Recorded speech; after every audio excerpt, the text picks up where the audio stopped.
বাংলাদেশের দুজন মানুষ রাজনৈতিক অঙ্গনে সংঘাত ঘটাতে চাইছেন। একজন হচ্ছে ব্যারিস্টার এস এম শাহরিয়ার, আর একজন হচ্ছে ব্যারিস্টার শিশির মনির।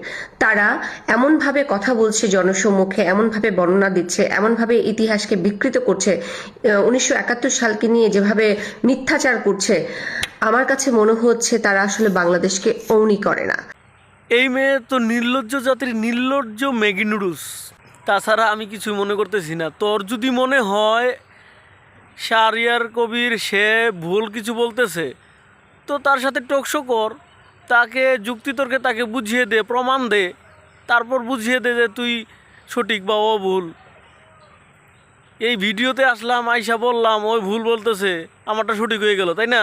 অত কাগজপত্র দেখে বলতেছে যে এখানে ভুল হয়েছে, এইখানে ভুল হয়েছে। তোরা ওইভাবে গিয়ে দেখা। শালা নির্লজ্জ মহিলা, খালি পাহাড় দুইটা দেখাইতে আইলাম, আয়া দেখায় ভাইরাল হয়ে গেলাম। ছাড়।